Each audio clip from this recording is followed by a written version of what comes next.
think it knows that. But you can see why there's so many stories about the jackal being the cunning creature that tricks all the animals. And Aaron in New Zealand, one of the things I know you know that I've been dying to get on camera is jackal pups, because they are just adorable little bundles of fluff. And you're wondering what the mortality rate is of jackal young. I don't know the answer to that. I think it is very largely dependent on the circumstances in the area that they're in and the concentration of other predators and other competition. I've seen jackals successfully raise 5-6 pups at a time. So you're probably actually looking at quite a low mortality rate, depending on if they get lucky or not. But the things that might prey on a jackal pup would be something like a leopard, maybe even one of the smaller species of cats, although I think that's quite rare. The one thing that they do that helps to keep their young safe, similar to hyenas, is they den in places like termite mounds. So the babies are kept safe and protected with bolt holes that they can return to. And then, of course, with the added advantage, you'll probably find there's a higher mortality rate where it's just a male and a female looking after the pups, as opposed to when they have older pups that are helping them look after the young. That's one thing that jackal do very well. They form those tightly knit family groups, and the offspring from one generation look after their brothers and sisters from the next. You'll probably find that the success rate is dependent on the number of babysitters, or the mortality rate has an inverse relationship to the number of babysitters, if that makes sense. Just lurking. I don't think this jackal's going to be brave enough to approach those lions just yet. Looking for an opportunity, but not quite brave enough. This is very, very cool. We are going to be leaving the lion sighting. There are other vehicles that would like to come in and join us, but we can trundle along for a bit. There was, as I said, apparently a male lion somewhere on this road.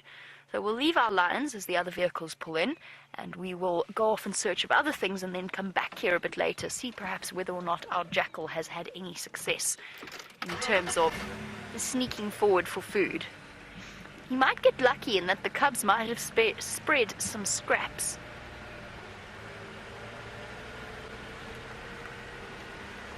Right. I'm going to go search for this male lion. In the meantime, let's go back to Taylor and something that's almost as big as Amber Eyes' belly.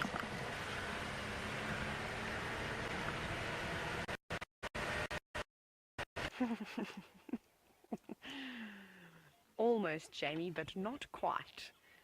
So this female over here eggs the tree and then use the force, like almost like a pitchfork, and pry it out of the ground. Now, Ken from Oklahoma, good morning to you. Thank you for watching us today. Now, Ken wants to know, why aren't the elephants eating the lovely leaves that are on the trees? Ken, unfortunately, some of these leaves are very high in tannins and aren't very tasty. They're actually quite bitter. Now, too much tannin for an animal can actually cause tannin poisoning, so they'll only eat small amounts of it. I just want to say good morning to Rex. Hello, Rex. Who's driving past. Now, Rex and his tracker James has left the vehicle, and we've also got Herbert out there this morning, and they're trying to follow up on some leopard tracks for us, which is quite nice of them. So I'm going to have to say a big thank you to all of them. So Ken, that is the reason why they're not really eating the leaves at the moment. Now, because in the winter months, most of the trees store their nutrients below the ground, so a lot of these trees lose their leaves during our winter, and all those nutrients are being stored in the roots as well as in the bark. So that is why for the last couple of months we've been seeing them digging up all the trees. You can see, like here, trying to snap that root, and there's quite a lot of moisture in those roots too. Now, when they eat the bark, earlier we saw this female strip a small piece and sort of shake it and then pop it in her mouth. Now, the layer that she's after in that bark is called the cambium layer, and that is the layer where the nutrients are transported from the roots all the way to the top of the leaves on top of a tree.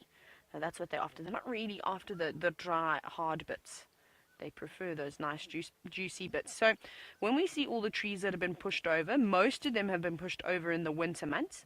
And I don't like to think of elephants as being extremely destructive unless they are in a confined space and they haven't got enough area to roam around on. However, this is not the case here. They are purely pushing these trees over 90% of the time for food. Occasionally you get the big bull that's slightly frustrated and will turn to a tree and then push it over. But then I'm sure he eats on it afterwards anyway, so it's not all waste. They really have spent quite a bit of time digging out the entire root system of this tree.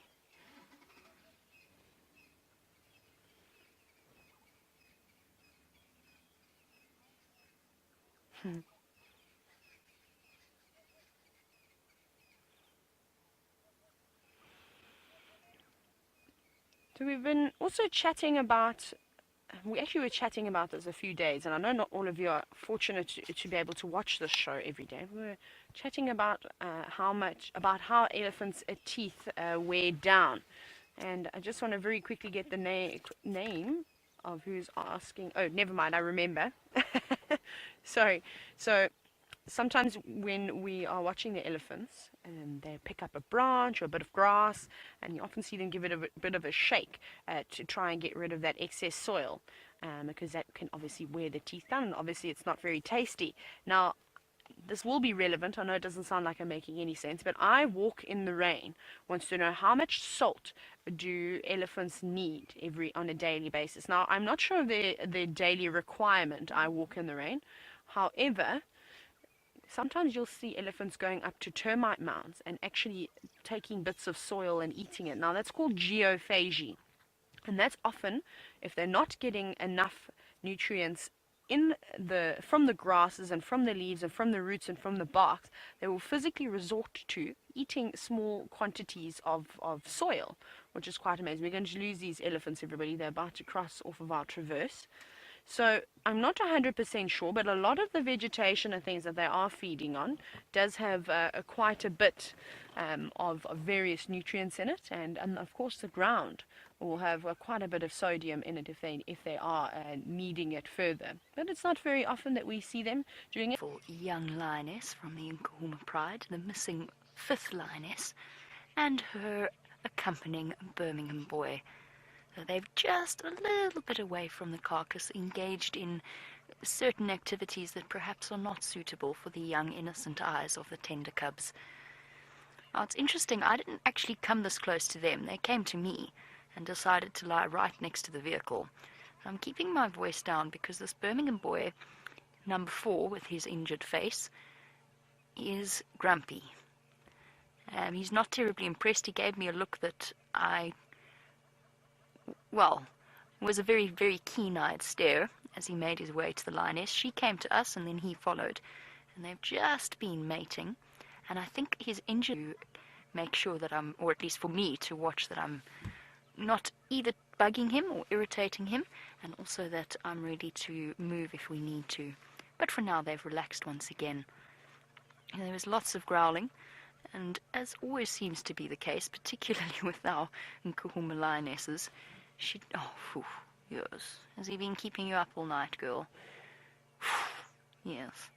They always seem to be rather unimpressed with life when they find themselves stuck with a Birmingham boy. Luckily, I'm happy to see that she at least managed to get some food in her before he decided to monopolize her attentions.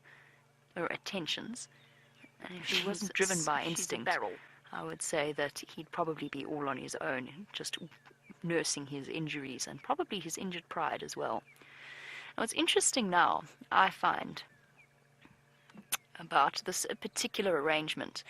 We saw number 3 courting this young female not too long ago, the one with the split lip, and he's obviously been usurped, and he was usurped first by one of I can't remember if it was number 1 or number 2, but all of them have lost their opportunity. Oh, look at that beautiful nose.